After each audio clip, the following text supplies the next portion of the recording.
Okay, I have no idea how long my camera's been dead or anything. It could have been a minute, it could have been an hour and a half. I have no idea. I haven't looked at it for a while. So anyway, I am almost to Texarkana. I'm 20 miles away, basically. I'm getting ready to cross some kind of river. It's not going to tell me what it is. There's no sign up here. This is a tributary to the Red River. It's a pretty good sized river, so I'm not sure which one it is. Or it may be part of the Red River, maybe a branch of it. Or maybe it just was, I think that just was the Red River. I don't know why they wouldn't have a sign on it. That's weird. Maybe they don't do that in Arkansas. We're in Arkansas. We crossed into Arkansas a while back. And I'm just running up to Highway 82 up here on the southwest side of Texarkana, and then we'll cut across, clear across the northern tier of Texas till I hit Highway 81. I guess I could go back through Medill if I wanted to and drop off my paperwork in person and just pop in and say hey. I don't know if I want to do that or not. I might do that. It would not be out of the way, which would be odd for a change because it usually is out of the way for me to go in there. Let's see. Looking for gum. Thought I had some gum in here. Ugh. Need to chew some gum or something. My mouth is lucky.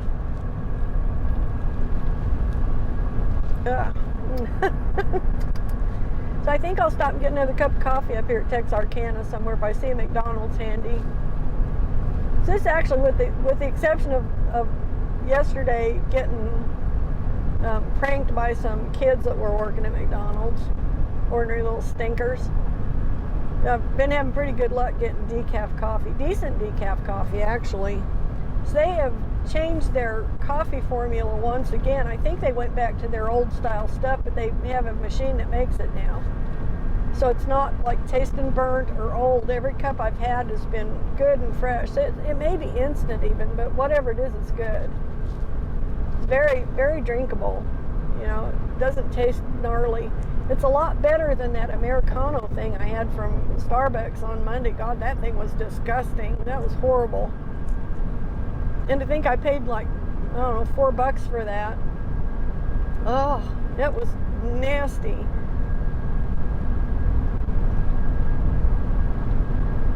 I think if you like really strong, really bitter coffee, you'd probably like the Americano. But, whew, it was hideous to me.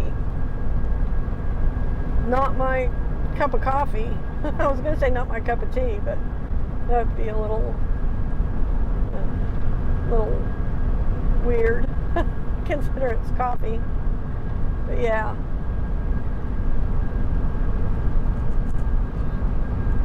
So I don't know how long my data card is going to hold out today. We'll see. I'm going to go ahead and try and film the whole way home. It's not that much more time. Let's see, 4 hours, I think. 5 hours, maybe. Maybe under 5 hours. 4.5 hours, I think, is how far out I am.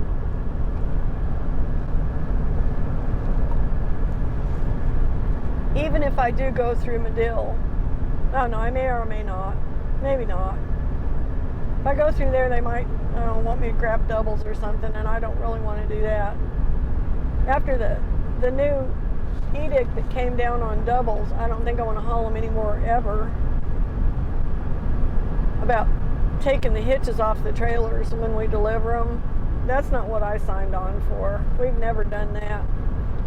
And a lot of times that's a two-man job too, the type of hitch they bolt into the back of the lead trailer. So I'm not even going to mess with that. I'm just going to be like, nope, don't think so. I'll pass. I don't want to haul doubles anyway. I told him a year ago I don't want to haul doubles anymore. And he just keeps slipping them in on me, and I keep taking them. But after that came down, I've got a really good reason to say no, thank you. I'm not going to be taking any hitches off. So I'm an old lady. I don't have to do that shit. And I don't have to have 5 jobs a week to meet my goals.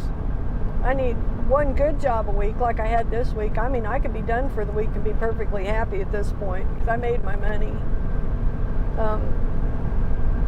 Or I could go do another job or two and be even happier. There's a stack of truck beds. I don't haul those anymore either. I used to do that, and that was hard work. That was really hard, especially for me. All the other people doing it were big old guys. And I'm not a big old guy, obviously. So for me, that was really difficult. All that tying them down, throwing all those straps, getting everything strapped up, getting them tight enough so nothing would slide around. I had some hairy moments with truck beds on the trailer. I didn't like that at all. But I don't even own a trailer anymore, so yay. Not for that. I mean, we've got some trailers, but I don't own a flat trailer for that kind of business anymore. Don't want to. Don't have any reason to.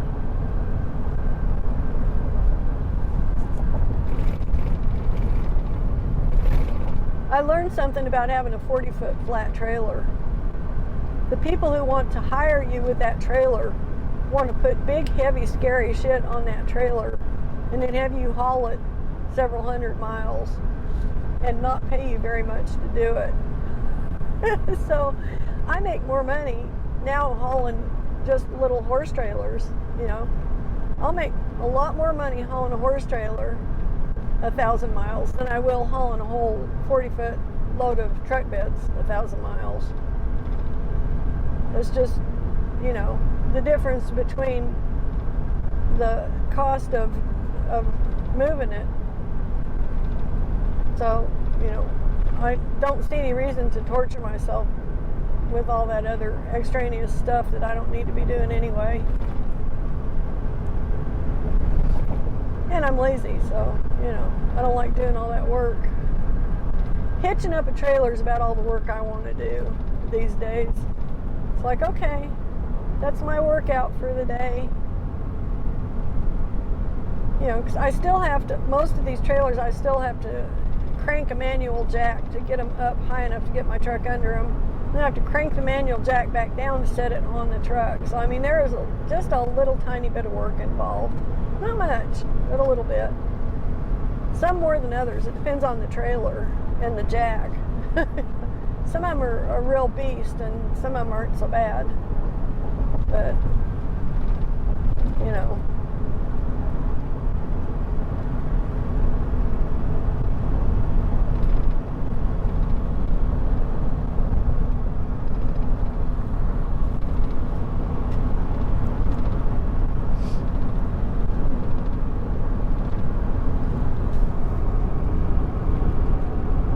where's a truck stop when you need one?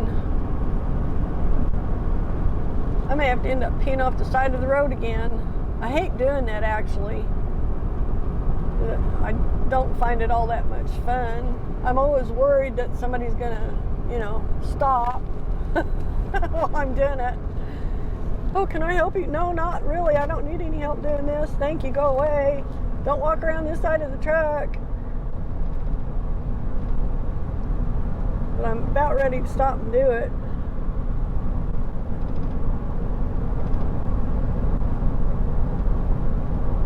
That's one of the big advantages to this truck over the Ford, because it's got 2 doors. So I can open both doors and have complete privacy, really. It's not like I'm going to be flashing anybody. But I still don't really like doing it. But I'm going to have to do it here in a minute. Pretty sure. If there was a place just a little bit wider than the shoulder, it would be nice. But I mean, I've made do on a shoulder like that many times before, and I'm sure I'll do it again.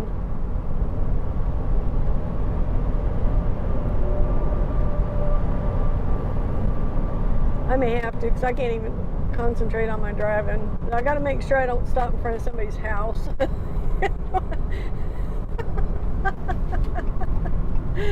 Don't want to pull over in front of somebody's house and drop your drawers, That's probably not a good plan to do that. I'm going to get way off the road. hopefully, and not get hit by anybody.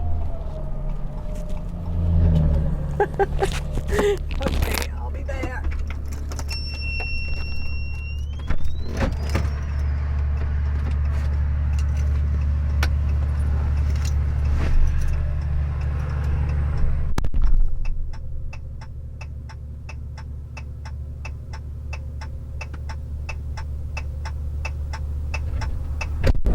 Okay, that worked out just great.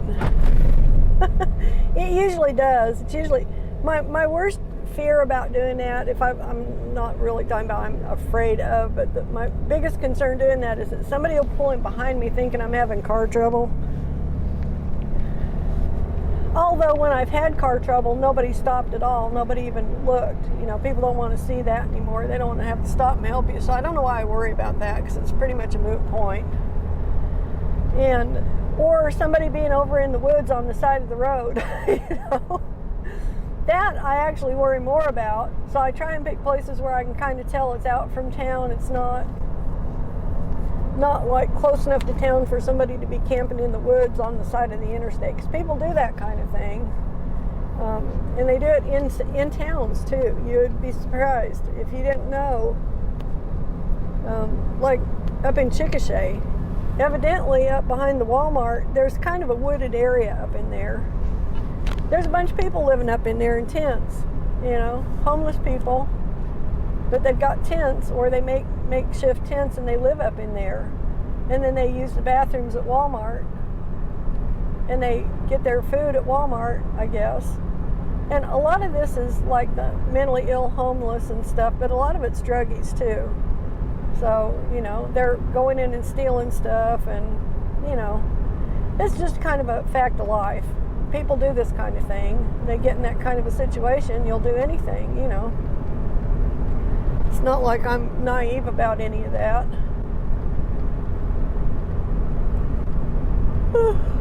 I mean, I've been poor. I know what poor people do when they've got to do it. Because, you know, I too have been in that situation. You know, I had a misspent youth. I keep saying that, and I really did.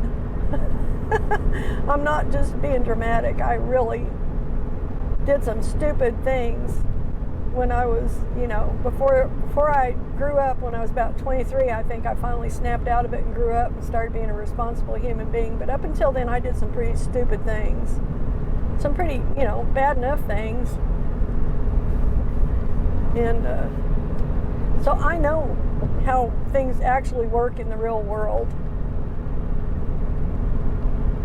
You know, even when you're not like a upstanding citizen and all that. Because I was not an upstanding citizen when I was a young human being. I was, you know, I was on the fast track to being one of those people that was going to be a problem. And by the grace of God, something snapped me out of it, and I quit acting up and started taking care of business. So I can't even tell you what that was. I have no idea. I guess it was just, you know, I just did. I just snapped out of it and quit acting stupid. So, you know, I don't know if that was God moving in my life. I suspect it probably was. So I think God has a lot more to do with us than we realize. And I think He's very subtle about it a lot of the time. Sometimes He's not subtle at all. Sometimes it's very obvious that He's just saved your ass from something. And I've talked to my brother about this. We both had experiences where something really bad was fixing to happen to us, and all of a sudden we were in another place. Like, not on another planet, but just far enough out of the way of what it was that was the danger that it passed us by. And we can't explain why or how that happened, but it did. He had an experience like that once up in the mountains, and I had an experience like that once with an ex-husband. So, you know, I believe that God has a hand in our lives. I don't think that we're just set down here and left to simmer like, you know, a pot of soup on the stove. Every once in a while He reaches down and gives you a stir. if you want to make that analogy. If you're a pot of soup, he does stir you once in a while. And I think those are when we have our little epiphanies and we decide to do things different or something. And we attribute it to ourselves, of course, because we live in our heads. We don't really have any way to describe the concept of somebody else influencing us from somewhere else outside of us. And maybe the whole key to that is that we're not outside of God, but we're in the realm of God. So he does have the ability to influence us in certain situations. He will. Or he'll send somebody else to do it, maybe. Send an angel. Or send another human being who's acting on behalf, but maybe doesn't know it or whatever. But mysterious things like that happen, and there's no explaining them. So all you can do is just be thankful. Like, I'm very thankful that I didn't just piss my life away being a drunk or a druggie and being homeless and shiftless. And I could have gone that route. I could have very easily gone down that road so far that I could not have brought myself back. Could have happened. By the grace of God, there go I. I think that a lot. Think about that a lot. I thought about that a lot when I was dealing with people on the streets, as a cop. And I tried to never treat anybody who was on the street like they were on the street. I tried to treat them like I wanted them to treat me. And that was pretty good policy. But I got along really well with, our street people. And yes, even in cold climates where it's cold, 8 or 9 months out of the year, you still have street people. Some people just can't get their shit together, So one of my pastimes in the winter, working the graveyard shifts. I loved working graveyards. That was when all the fun stuff happened. But one of my favorite things to do in the winter when I was bored in the evenings is I'd drive around town and see if I could make sure that I didn't have any of our local homeless drunks keeling over in a snowbank somewhere. And a few times I did find them like that. I'd go get them and take them to jail. Not to incarcerate them, but to dry them out, give them a warm place for the night so they didn't freeze to death, And most of them, it was just like, hey, you want to go stay at jail tonight where it's warm? They're like, yeah, well, I'll do that. I'm like, there's no charges. It's just a detox. They're like, okay, yeah, we'll go. Most of them would just get in the car with me. I didn't have to fight. I very rarely had to fight anybody to take them to detox. Because they knew they weren't catching any charges. There wasn't any follow-up. There wasn't any court. None of that. It was just getting them out of the street, getting them in where it was warm, and sometimes getting them something to eat. I had a co-officer. He was actually a corporal. He was one of the guys that trained me. He'd get aggravated at me when I'd go ask the jail for a sandwich for the drunks, because they'd come in and they'd be hungry. And he'd be like, you're just going to make them stay in jail another couple of hours because the eating's going to slow down the booze getting out of their system. And I'm like, that may be true, but they're hungry, and we've got a kitchen and they can fix them a damn sandwich and give them a bag of chips, okay? It's not going to be the end of the world if they have to stay here another hour or two. It's 20 degrees below zero out there. Just, chill. Calm down. Don't get so, eager to be getting rid of people. So, that was one of the things I actually liked about that job. My favorite thing was dealing with drunks. I can't explain it, except that, I just kept thinking, there, but for the grace of God, that could be me. That could be me. I could have gone that route. And I know it, there's no doubt in my mind. So, I don't know. What did I even start talking about that got me off on that topic? I have no clue. I don't know. Oh, I was talking about homeless people in the trees, yeah. So I actually lived in a tent in a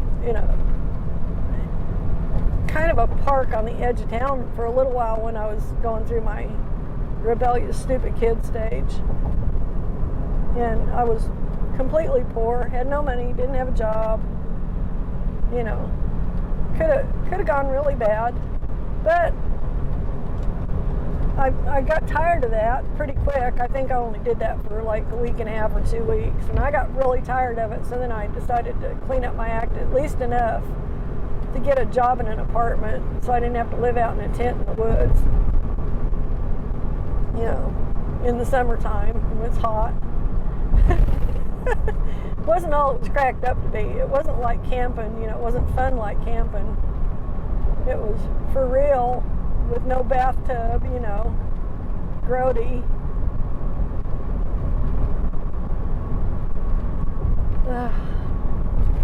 So I may have been a lot of things, a lot of dumb things at that age, but I still like to have a bath every day, being clean. I've always been like I like being clean. I'm not a wrestle in the mud kind of person. I like being clean. I like having a bath, having some perfume, you know, smelling good, not smelling nasty. Well, when you're homeless, you just smell nasty because that's your option, you know. Baths are, you know, unheard of. Unless you're brave enough to wash off in a creek or whatever, and then you're going to smell like the creek. You're not going to smell like you got out of a nice steamy bathtub. You're going to smell like you got fish on you or something, you know. Come out of a creek smelling like a combination of trout and moss. Oh, is that OD trout cologne I smell on you? Yeah, it is, with a little bit of moss thrown in for flavor, you know. So yeah. So my homeless phase didn't last very long. It wasn't very severe. It was kind of half-hearted because I was still in town where my mom and dad lived, so I could still go into town and get a bath or whatever at mom's, but mom and dad's. But yeah, it's kind of funny in retrospect. It wasn't serious homelessness, like I had no choice but to go live in a tent. It was more like a rebellious thing. Well, I'm just going to go live in a tent and reject all this, you know. Fuck the establishment, you know. That was in that era. So, just so you know. It was like the late 70s, early 80s, I guess. Late 70s for sure. It's like, you know. And I was letting the other people I was hanging around with influence me too. And they weren't all that great for me. But, you know, I still hung around with them. Thought, hey, these people like me. Well, they didn't really, probably. I don't know if they did or not. But they weren't a good influence on me either. Because I actually was raised better than that. Mom and Dad put a lot of effort into raising us, actually. We weren't like latchkey kids just left to fend for ourselves. So, whew.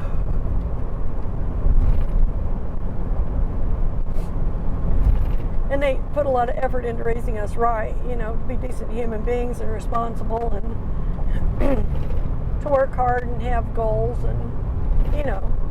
But they weren't like super gung-ho on any certain path for any of us. They were like, you know, you figure out what you want to do and, you know, be responsible, get a job, pay your way. It wasn't like, oh, you have to be a doctor or a lawyer. There wasn't any of that kind of thing going on because evidently my grandma, my dad's mom, was very hypercritical of him when he was a kid. So he was real super worried about making us feel bad by trying to either compare us to anybody or trying to push us to do something that we didn't want to do, like, you know, something we had no interest in. Because evidently for them it was all about sports. And there are a lot of people in the world that, you know, they hang their hat on sports. They put their kid in every sport there is, whether they like it or not, and that's what they do. And their whole time they're in school, they're in sports too. Well, evidently my grandma and grandpa were kind of rough on my dad, pushing him to do stuff that he didn't have any inclination to do. He was interested in horses and guns. Those were his interests, cowboying, horses and guns. And they wanted him to play football, and they wanted him to play basketball. And evidently they compared him to his brother constantly. His brother, Lloyd, was a little older than him. He was like a couple years older. But he had been sickly, so he got held back in school. So he was in the same class with my dad. So they really did the old comparison number. You know, everything Lloyd did. Lloyd did this, Lloyd did that, Lloyd's great, why can't you be like Lloyd, blah, blah, blah. And I guess it just about drove my dad nuts. He really hated it. And he wasn't real crazy about his parents, you know, after they did that to him. And I'm not seeing Highway 52. There it is. No, that's not it either. 82, that's what I'm looking for. New Boston Road, 1 1/4. Okay. Sorry, I had to get my bearings here. That's my exit. So anyway, they compared him to his brother, who was older, who liked sports, played sports evidently, but was sickly, you know. So Lloyd could do no wrong. And my dad, as an old man, he was almost 86 when he died. He still considered himself to be no damn good, because that's what his dad had told him. Jerry, you're no damn good. And that's the attitude he was raised with. So he carried this his whole life. I never knew it till he told me about this when he was old. Like, not too long before he died, he told me all this stuff. I'm like, man, it makes me really think differently about my grandparents. You know, it makes me think they're kind of assholes. And I hate thinking that about them, because I thought they were, you know, probably decent people, you know. I loved my grandma. I didn't really know my grandpa much. He died when I was young, but I loved my grandma. You know, I still do. But it makes me think a lot different of her. You know, way different. Like, man, how could you do that to your kid? You know, how could you be that brutal to a kid, to mentally? You know, that's mental abuse. And I know people, oh, it's mentally abusive. And that kind of is. I mean, if it's something that sticks with you till you die, then you can probably say that it was not a good thing. You know, it was a bad thing that they did. I think it's fair to say. So I had no idea about all this until, you know, like I say, shortly before he died. And he died in 2018, so it hadn't been that long ago. I had no clue that they were that way. No clue. I had no idea. And so it kind of changed the way I looked at them, for sure, but it changed the way I looked at my dad too. Because I was a lot more sympathetic with him than I had been. I didn't realize, you know, that he felt that way his whole life. And he was a good guy. He was a great provider. He was hardworking. Something needed done, he got in there and did it. You know, he didn't pussyfoot around. And he took care of business. He was just that kind of a get it done, kind of practical, smart guy. You know, I never knew him to do anything stupid, really. He had a couple of incidents that were accidental, but nothing. He never did anything actually stupid that I know of. And I knew him a long time, you know. I mean, I observed this guy for all of my life up until 5 years ago. So I was 60 years old, or close to it, when he died. And I never saw him do anything stupid, not once. You know.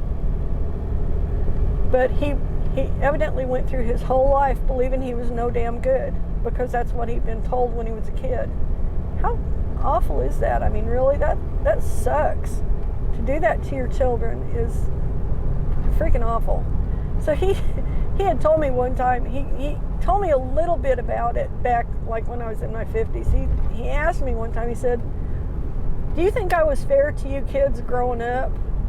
I said, well, what do you mean? He says, I got compared to my brother, and I hope I never did that to you kids. You know, he says, did I ever compare you to your sister and make you feel like, you know, you should have been doing like her? And I said, no, you never did that.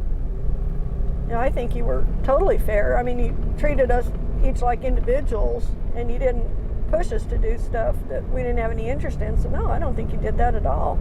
He was like really relieved, you know, because that was his biggest thing, that he was worried that he had ruined us by, you know, by treating us bad as kids. So I mean, he was thinking about this stuff way back before psychobabble ever came up with any kind of a definition about that kind of stuff, because that's what he lived through as a kid. So it was really weird, and I never really understood the depth of it. I mean, I remember him telling me that, and I didn't really understand where he was coming from with it, because he didn't tell me the whole story at that point, but just gave me a little bit of it. And I was like, that was bad enough, but then, the whole story was even worse. It was really kind of shocking that they would treat a kid like that, especially after they had lost one of their kids. Because my grandma and grandpa had 3 children. They had my dad, his brother Lloyd, and they had a little girl named Barbara June. And Barbara June died when she's like a year and a half or 2 years old. She got typhoid fever and died. And this was way back. I mean, this was like in the 1920s. And having lost a child, they still treated my dad like that. It's like, what kind of people really were they? It makes me wonder, I think that's a valid question, looking at it that way. It's like, what kind of people really were they? I don't know, but I don't think I would have liked them very much if I'd known what they were doing at the time. So I'm glad I didn't know this as a kid, in a way, because, I would have been like, I don't like you, Grandma. You treated my dad bad. I would have been that kid. I would have so totally been that kid. You're mean to my daddy. I don't like you. The one thing I always have had all my life, even when I've been stupid, I always had a really strong sense of fairness or unfairness. That's a big issue with me, I guess you could say. Something I always pay attention to. Is this fair or is it not fair? If it's not fair, I have no parts of it. But if it's fair, okay, then we'll figure it out. But that's kind of just in my personality. That's an important thing to me for some reason. I don't know why I've always been that way. Maybe because I was one of many kids, and things being divided up fairly was a big deal to me. That's probably where that stems from. It's like when we used to get, Mom would bring us candy or something, and we divided up, everybody got an equal share. And my whole childhood, that was the thing, share and share alike. That was Mom and Dad's motto for us kids. It wasn't like anybody got anything that the other ones didn't get, unless it was like a special deal, like some birthday thing or whatever. But on a day-to-day basis, we got just what we got. Everybody got the same thing. Nobody's treated different. And now I understand why they were that way. It was because Dad was treated different. And I'm sure that came from him, because Mom was like real easygoing about stuff like that, because she never had that kind of conflict. She had one brother that lived. She had a brother that died and a sister that died as infants. And she and her brother, she was older, and I guess he was just a little nuisance for a long time. He just pestered her and was mean to her, and then they grew up, and he was still kind of mean. And but she was just used to him being her ornery, kind of mean little brother, you know what I mean? But there wasn't that inequity, because they both got plenty of attention, or whatever. But there were 5 of us kids, so getting the equal treatment was kind of a big thing. And maybe I got that from Dad being insistent upon that. I think, now that I think about it in retrospect, that would make sense, because he was not treated the same as his brother. He was treated like the redheaded stepson, and literally, which was kind of ironic because he was a redhead. That's how they treated him. And then Lloyd was the golden child who was on the pedestal and could do no wrong. And, that really, that's a shitty way to do your kids. I'm sorry, but it is. Sorry, Grandma, sorry, Grandpa, but I wish you had been smarter about it, or had some better feelings about it or something, But it's interesting thinking about stuff like this generationally, because my mom also had her things from her childhood. Her big thing was her mom and dad fought a lot. They argued all the time. They never got divorced or split up or anything, but her mother died very young. She died at 52. And they were just getting to the point where they weren't fighting so much. Grandpa was hard to get along with when he was younger. He was a little hard to get along with when he was older, but I guess he was worse when he was young. they butted heads constantly, and Mom couldn't stand their fighting. They would yell at each other, and she'd just go cover her head and hang out till they got done fighting, I guess. But she told me, and I knew this when I was little, she said, my mom and dad fought, and we're not going to do that around you. And they never did. When we were kids, they never had an argument in front of us. If they had an argument about something, they would take it behind closed doors and hash it out. But they never yelled at each other. There was no name calling, none of that crap. They were quiet about it. They discussed things and come up with, then they'd present a united front. And that's the way it should be, I think. That was a good way to do it. But because of their both kind of crappy experiences as children, we had a pretty idyllic childhood between being treated fairly, we all got treated the same, and between having a peaceful home to live in with parents who loved each other and respected each other. So we really had it. We had it made. We didn't know it, but we did. What a great thing to get. What a gift.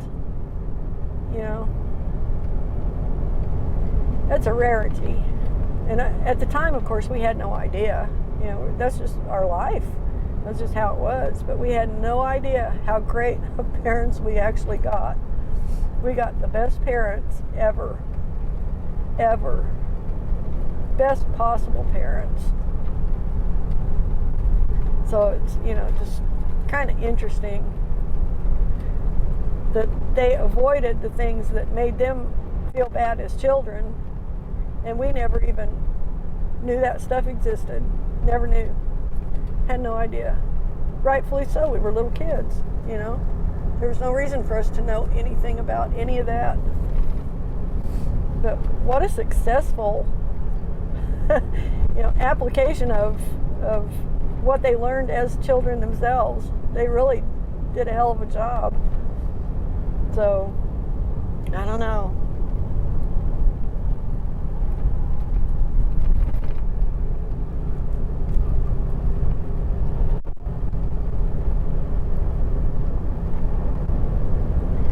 Okay, so we're on Highway 82 westbound, and I'm going to run this same highway clear across the northern tier of Texas. I think I'm going to shut this off, listen to the radio while I quit talking, give my voice a break. I've been yakking nonstop for the last 3 hours, I think. And I'm going to have a hell of a time editing this down. But I will. I'll try and get that done by this weekend. I don't know if I'm going to get more jobs this week, but try and get my editing done quick. Get another video up.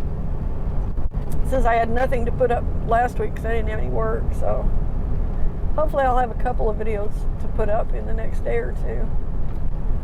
But I will catch you in a bit if anything interesting happens or I see something particularly cool to show you. So I'll see you in a bit.